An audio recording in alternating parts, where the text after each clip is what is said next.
Assalamualaikum warahmatullahi wabarakatuh. Waalaikumsalam warahmatullahi wabarakatuh. Kita jumpa kembali dalam Semarak seputar masalah Ramadan kita. Kali ini kita akan mengupas tuntas terkait dengan kehidupan kita, yang mana kita sehari-harinya adalah bekerja. Dan dalam pekerjaan ini adalah tentunya kita berharap ada kebaikan-kebaikan, ada keberkahan-keberkahan untuk kita semua. Nah, ini akan kita tuntaskan masalahnya yang akan disampaikan oleh Ustadz Suterno. Assalamualaikum Ustadz Suterno. Waalaikumsalam warahmatullahi wabarakatuh. Apa kabar? Baik? Baik, alhamdulillah. Bagaimana puasa kali ini Pak Ustadz? Alhamdulillah, baik-baik saja. Oh, baik-baik saja. Oke. Kita akan bahas terkait pekerjaan. Pekerjaan yang kita lakukan adalah berbagai macam pekerjaan, macam-macamnya. Ada petani, ada tukang kayu, ada kondektur, dan macam-macam. Nah, ini akan kita bahas mana pekerjaan yang paling berkah. Tentunya bukan dinilai dari apa pekerjaannya, tapi dinilai dari bagaimana cara kerjanya dan lain-lainnya. Nah, ini akan disampaikan oleh Ustadz Suterno. Kami persilakan Pak Ustadz Suterno. Ya. Terima kasih untuk waktu yang diberikan kepada saya terkait berbicara masalah keberkahan ya.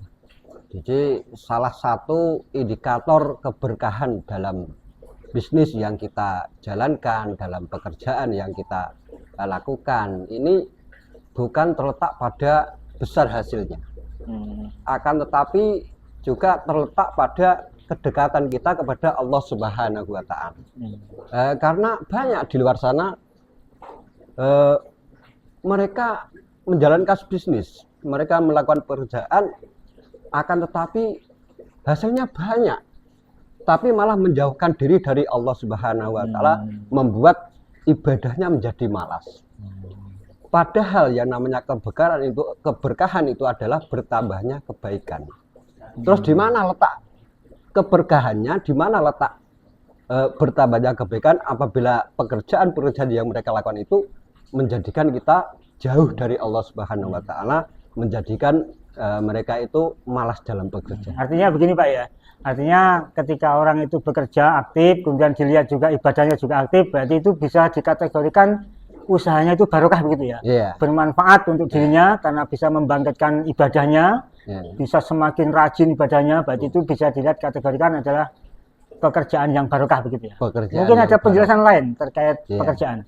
Jadi semestinya dalam kita menjalankan bisnis, melakukan pekerjaan kita bisa memastikan agar supaya dalam kita menjalankan bisnis kita, kita melakukan pekerjaan kita dapat menjadi ibadah kita semakin rajin, dapat menjadi semakin kita itu mendekatkan diri kepada Allah. Bagaimana caranya?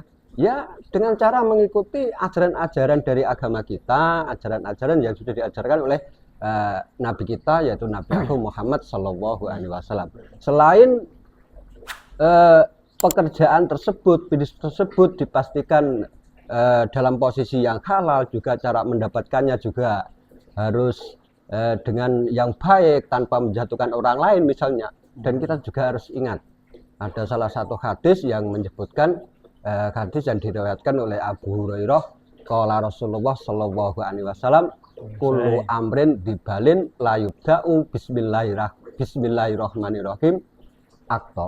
Jadi segala perbuatan yang baik yang tidak diawali dengan bismillahirrahmanirrahim maka akan terputus. Dan satu hal lagi yang sangat penting, jangan sampai dalam kita melakukan bisnis yang kita jalankan, pekerjaan yang kita lakukan ini tercampur oleh harta yang haram. Ini yang sangat perlu kita perhatikan. Ada suatu cerita pada zamannya Imam Syafi'i, seorang laki-laki datang pada Imam Syafi'i, dia mengeluhkan atas sempitnya ekonomi pada dirinya, dan juga dia menceritakan bahwa dia itu bekerja pada seorang majikan dengan gaji 5 dirham. Nah, dengan gaji 5 dirham. Setelah itu Imam Syafi'i memberi nasihat, memberi saran agar si laki-laki ini pergi menemui majikannya guna untuk meminta agar gajinya yang 5 dirham tadi diturunkan menjadi 4 dirham. Dengan kehadirannya laki-laki ini menuruti saran dari Imam Syafi'i tersebut, menemui majikannya dan gajinya diturunkan menjadi 4 dirham. Dan setelah selang beberapa lama, si laki-laki ini datang kembali kepada Imam Syafi'i. Kepada Imam Syafi'i, dia masih datang yang kedua ini, dia masih mengeluhkan bahwa kehidupannya yang masih sempit, urusannya yang masih sulit. Terus kemudian Imam Syafi'i memberi saran lagi agar supaya kembali lagi ke tempat majikannya dan supaya menurunkan gajinya yang tadinya 4 dirham menjadi 3 dirham. Setelah beberapa lama kemudian si laki-laki ini menemui Imam Syafi'i lagi. Kemudian dalam pertemuan yang ketiga ini bukan mengeluh lagi si laki-laki ini, justru malah mengucapkan terima kasih kepada Imam Syafi'i atas nasihatnya yang dulu diberikan. Dan setelah itu juga si laki-laki ini bertanya pada Imam Syafi'i apa maksud dari nasihat dan saran Imam Syafi'i yang diberikan dulu kepadanya. Setelah itu Imam Syafi'i menjelaskan bahwasanya Imam Syafi'i melihat dari kerja si laki-laki ini hanya layak dibayar 3 dirham oleh majikannya tersebut. Dan setelah itu sedangkan yang selebihnya yang 2 dirham justru malah mencabut dari keberkahan dari gaji yang diterimanya. Dan setelah itu juga Imam Syafi'i melantunkan sebuah syair begini. Jumi al haramu alal halali liyuksiro, dakholal haramu alal halali fabaksaroh. Perlu bilang nggak nih lagunya nih? Nah, syair itu ya yang dimaksud syair itu demikian. Jadi dikumpulkannya harta yang haram bersertaan dengan harta yang halal dengan tujuan supaya menjadi lebih banyak, supaya menjadi melimpah. Akan tetapi ternyata masuknya harta yang haram kepada harta yang halal tersebut justru malah mencabut keberkahan, menghancurkan keberkahan. Mungkin itu yang bisa saya sampaikan. Demikian tadi yang seperti yang disampaikan oleh Ustadz Sutrisno, yang mana perlu kita lakukan adalah dalam kehidupan kita, bahwa kita bekerja itu jangan semata-mata hanya bekerja, tapi perlu kita ingat adalah inti dari pekerjaan itu perlu keberkahannya. Dengan metode apa? Yaitu kita melakukan pekerjaan ini dengan cara-cara yang benar, mengikuti sunnah-sunnahnya. Jangan sampai kita melakukan larangan-larangannya seperti yang disampaikan oleh Ustadz tadi, termasuk diawali dengan bismillah. Itu sangat penting dalam kita melakukan pekerjaan. Dan juga pekerjaan kita jangan sampai kita campuri dengan barang-barang atau harta-harta yang haram.